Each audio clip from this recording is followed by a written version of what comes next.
पाकिस्तानियों के लिए वर्ल्ड कप ये खत्म हो चुका है, बल्कि मुकम्मल तौर पर खत्म हो चुका है, क्योंकि वो जो अपने जोरे बाजू पे भरोसा नहीं करते हैं, जो बेसाखियों के सारे तरक्की करना चाहते हैं, उनके साथ फिर यही होता है कि आसरे सहारे दुला से जो है वो बीच सफर में साथ छोड़ जाते हैं। और फिर जो हमारे चेयरमैन क्रिकेट बोर्ड है मोहसिन नकवी साहब, वो ये कह रहे थे कि 1 महीने का इस टीम को टाइम दें। मैं समझता हूं कि 10 दिन का भी इस टीम को टाइम उन्होंने खुद से नहीं दिया, और फिर पाकिस्तान की टीम की जो हालत हुई है, मेरी रूह की हकीकत मेरे आंसुओं से पूछो, मेरा मजलिसी तबस्सुम मेरा तर्जुमा नहीं है।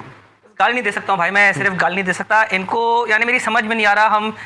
मैं इफ़ी भाई से बहुत बातों पे इख्तलाफ भी करता हूँ। रोले तू भी रोले यार कसम खुदा की रोना आ रहा है, मैं झूठ नहीं बोला, रोना आ रहा है यार। हद हो गई यार, हद हो गई। आप किस किस्म की, कब आप सीखोगे कब? पाकिस्तान ने एक मैच खेला है पूरा इंडिया के खिलाफ, और एक मैच खेला है पूरा अच्छी टीम के खिलाफ इंग्लैंड। पाकिस्तान दोनों हार गए, दोनों हार। और नीदरलैंड के खिलाफ भी अगर फहीम अशरफ वो स्कोर ना करता तो पाकिस्तान वो भी हार गया था। तो ये अभी तक वर्ल्ड कप की कैंपेन पाकिस्तान की चल रही है। इस बैटिंग ऑर्डर के साथ आप जीत सकते हैं किसी भी टीम से। आपके पास कोई मिडल ऑर्डर है, आपके पास स्पेशली स्पिनर है, आधे तीतर आधे बटेर समझ के आप खिला रहे हैं। आप ये नहीं सोच रहे कि मैच हमने जीतना, तो कैसे जीत सकते हैं? मुझे एक बात बताएं। के बावजूद भी अगर आप अपना तरीके से बना ले तो आप जीत सकते थे। आपने वो अपॉर्चुनिटी निकाली है ना। तरीके से उस वक्त बनती है जब फेयर सिलेक्शन हो, जब आप प्रोसेस के साथ टीम बनाएंगे ना, सिस्टम के साथ, परफॉर्मेंस के साथ, फिर आपको 11 बनाने में प्रॉब्लम नहीं होगी, कंफ्यूज नहीं होंगे। इन 15 में कंफ्यूज हो रहे हैं, कोच को नहीं पता, अपने बैट्समैनों का नहीं पता, जो प्रेस कॉन्फ्रेंस में आके बातें करते हैं तो कहते हैं कि हम सेमीफाइनल में क्वालिफाई करें।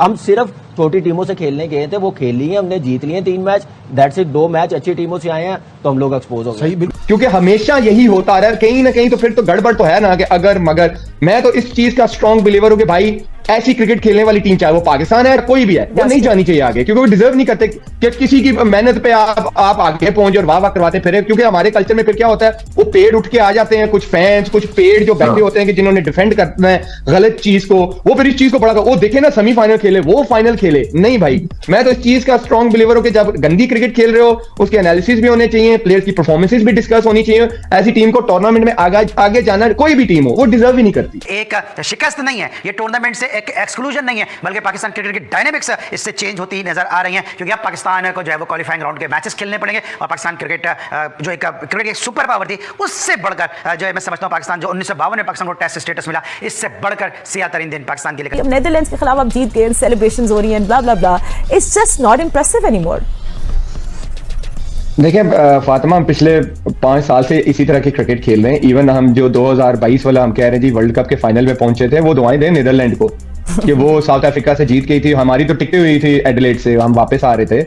हम तो कब से यही क्रिकेट खेल रहे थे। कि बात यह है कि अभी कुछ पिछले दिनों में जब क्रिटिसिज्म हुआ तो प्लेयर ऑफेंडेड हो गए कि अननेसेसरी क्रिटिसिज्म हो रहा, उनके कुछ फैंस हैं जो आके उनको गलत डिफेंड करते हैं। बात यह है कि सवाल देखिए फातिमा उसी से होगा जिन लोगों ने अपनी टर्म्स पे सेंट्रल कॉन्ट्रैक्ट साइन करवाए थे। 65 लाख पर मंथ उन प्लेयरों ने लिया है, 2-2 साल लिया है, पर मंथ 65 लाख, ये बड़ी रकम होती है। तो जब वो प्लेयर परफॉर्म नहीं करेंगे तो क्रिटिसिज्म भी उन पे होगा, सवाल भी उन्हीं से होंगे, क्योंकि वही कोर है 5-6 साल से। तो हर बंदे का राइट भी है, आपका भी है, एक्स क्रिकेटर्स का भी है, पब्लिक का भी है, कि भाई वो सवाल करें कि ये अब नहीं तो कब होगा ये।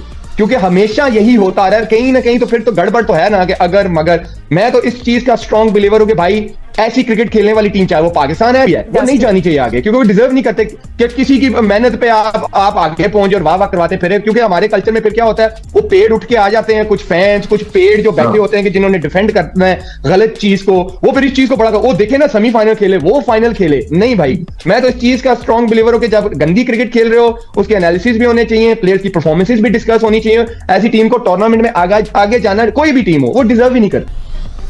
इन दोनों ने बड़ी अच्छी बात किया, मैंने तो सारी चीजें कवर करती हैं। देखिए पाकिस्तान क्रिकेट बोर्ड को ना 3 साल हो गए हैं यही, और ये जो पाकिस्तान क्रिकेट बोर्ड ने कुछ चीजें की हैं ना, कि कुछ स्केप बोर्ड जो लेके गए हैं, और एक और जो वर्ल्ड कप है वो उनके मद्देनजर करने लगे हैं, सेक्रीफाइस करने लगे हैं। 90% वही लोग हैं जिनके साथ ये 7-8 वर्ल्ड कप हार चुके हैं, और जो एक प्लान इस दफा बनाए हैं, ये कोई अच्छी चीज नहीं है, ये कोई अच्छे नॉर्म नहीं है। क्या आप हर दफा का वर्ल्ड कप जो है ना सेक्रीफाइस कर रहे हैं यार 1-2 लड़कों के लिए, कि उनको आप एक दफा जो है ना ठंडा करना चाहते हैं? पता नहीं और आपने कितना ठंडा करना भाई, इतना ठंडा का हो गया, अब दोबारा गर्म हो जाएगा, क्या करी जा रहे हैं आप?